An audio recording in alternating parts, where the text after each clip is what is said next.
This is the Soviet Union. During the Great Depression, the Soviet Union reached its pinnacle of success. The world suffered greatly due to panic stock sell-offs triggered by an unknown factor. The era had an impact on every aspect of society. Unemployment had risen from around 3% to nearly 25% of the nation's workforce by 1933.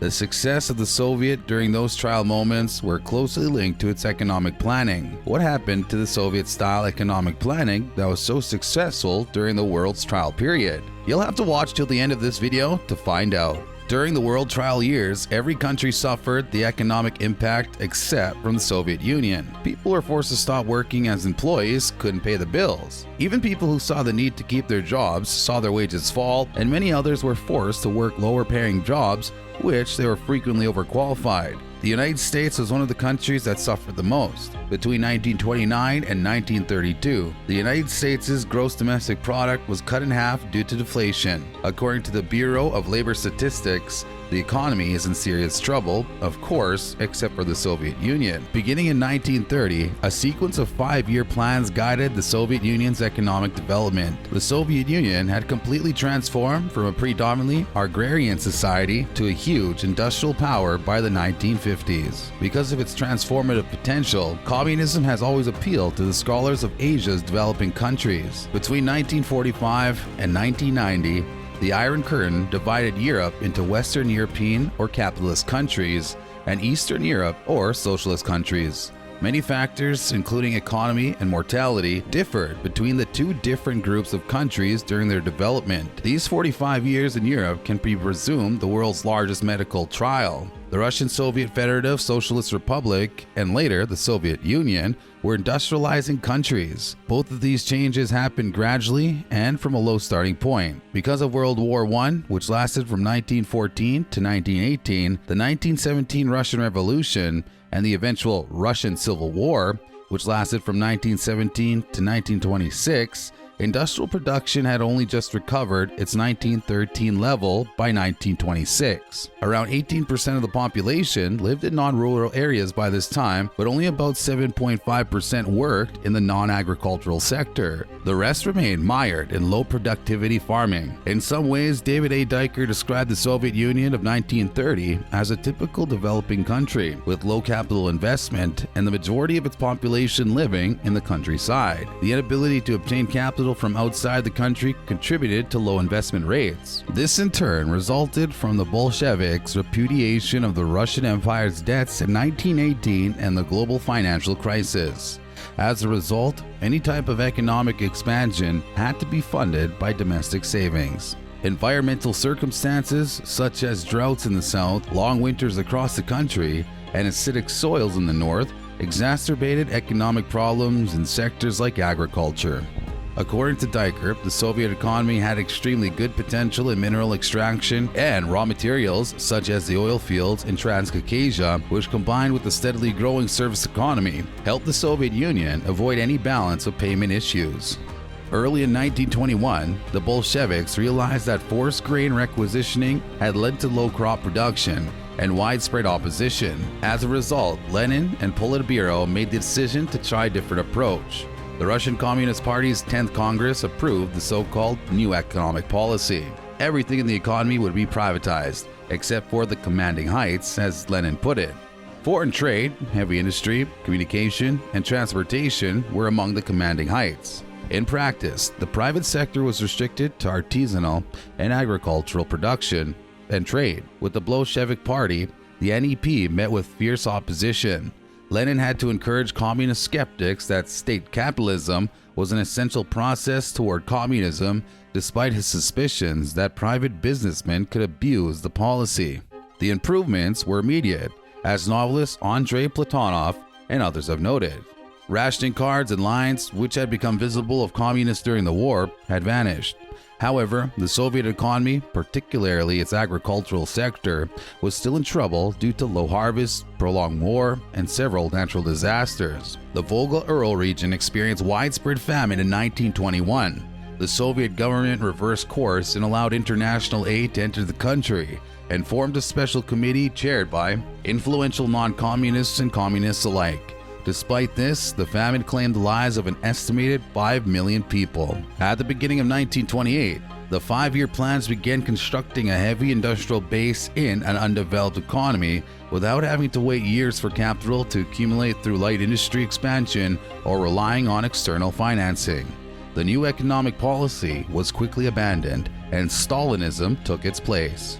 The country, now industrialized at a previously unheard of rate, surpassing Germany's pace in the 19th century and Japan's earlier in the 20th century. After the economy was rebuilt following the destruction caused by the Russian Civil War and the initial plans for further industrialization were realized, the explosive growth slowed until the time frame of Brezhnev's stagnation in the 1970s and 1980s. Industrialization came with the expansion of medical services, which improved labor productivity thanks to the creation of NAMI and the gauze copy of the Ford Model A in 1929.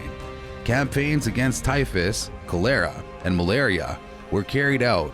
The number of physicians increased as quickly as facilities and training allowed, and the death and infant mortality rates steadily declined. Economic planning performed exceptionally well in terms of growth rates during the early and mid-1930s, World War II mobilization, and the first 2 decades of the post-war era.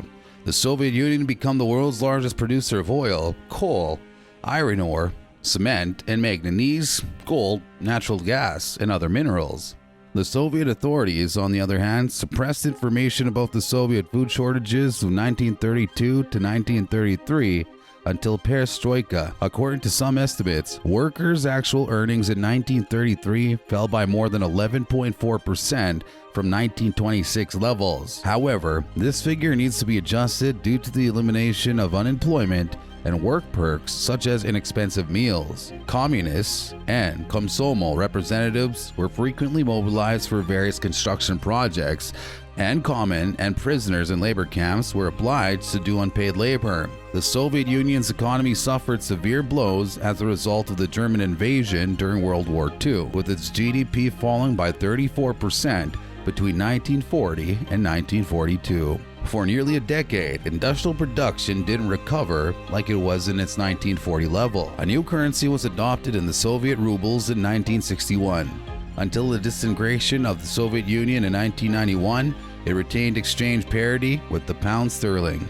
Following the election of a new leadership led by Leonid Brezhnev, efforts were made to reinvigorate economic growth through economic reform. Beginning in 1965, businesses and organizations were forced to rely on cost-effective production methods instead of the option of following orders from the government. In terms of estimated products like steel and coal, the Soviet Union's economy had reached its pinnacle by 1970, when it was estimated to be 60% the size of the United States. The Soviet Union's official GDP was $2,500 billion in 1989, while the United States' GDP was $4,862 billion, with per capita incomes of $8,700 and $19,800. Before we continue, don't forget to like and subscribe to our channel, TechnoGlobal Innovation. Let's get back to the video.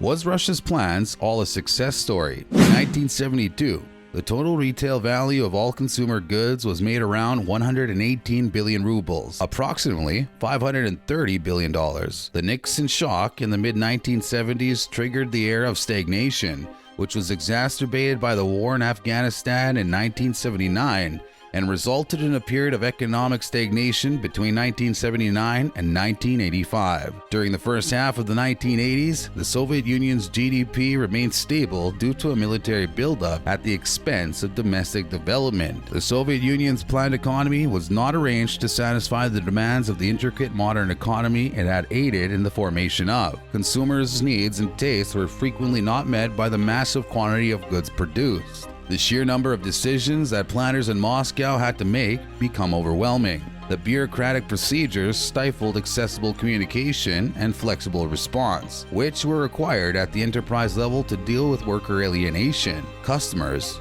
innovation, and suppliers. During the period 1975 and 1985, Corruption and data manipulation became commonplace among bureaucrats in order to report met targets and quotas, further aggravating the crisis. At the same time, due to the fast increase of the Soviet Union's second economy, the effects of central planning became increasingly distorted. After 1965, when all new modern economies were moving rapidly toward computerization, the Soviet Union fell farther and farther behind. Moscow's ruling to copy the IBM 360 from 1965 was a major blunder, as it enslaved scientists to an antiquated system that they couldn't improve. They faced enormous challenges in producing the required chips in a timely and cost-effective manner, programming adaptable and efficient programs, coordinating completely separate operations, and offering assistance to computer users. The vast supplies of oil and gas that the Soviet economy possessed were one of the greatest assets. Global oil prices quadrupled in 1973 to 1974, and then rose again in 1979 to 1981, attempting to make the energy sector the primary driver of the Soviet economy, which was used to compensate for multiple flaws. Premier Alexei Kosygin of the Soviet Union once told the head of oil and gas production that things aren't looking good when it comes to bread. Over the plan, please give me 3 million tons. Looking back on these 3 decades, Igor Gaidar, an economist and former prime minister, wrote in 2007, "The hard currency from oil exports stopped the growing food supply crisis, increased the import of equipment and consumer goods, ensured a financial base for the arms race and the achievement of nuclear parity with the United States, and permitted the realization of such risky foreign policy actions as the war in Afghanistan." The KGB, which had its hand on the wave of the country thanks to its vast network of respondents in every region and institution, was the first to notice the growing crisis. Yuri Andropov, the KGB's director, established a secret department devoted to economic analysis in the 1970s, and when he succeeded Brezhnev in 1982, he sounded the alarm loudly to the Soviet leadership. However, Andropov's solution of higher discipline was ineffective. It wasn't until Gorbachev, Andropov's protege, took power that a determined but ultimately unsuccessful attack on the economic crisis was launched. The KGB, which had its hand on the wave of the country thanks to its vast network of respondents in every region and institution, was the first to notice the growing crisis. Yuri Andropov, the KGB's director, established a secret department devoted to economic analysis in the 1970s, and when he succeeded Brezhnev in 1982, he sounded the alarm loudly to the Soviet leadership. However, Andropov's solution of tighter discipline was ineffective. It wasn't until Gorbachev, Andropov's protege, took power that determined to achieve a communist society. Soviet planners declared that constant struggle was required. These 5-year plans outlined plans for massive increases in industrial goods output. The advanced countries will crush us, Stalin warned, if economic backwardsness was not addressed. The Soviet Union's style of economic planning has seen its era of success, but from all indications, the economic style doesn't fit the financial situation.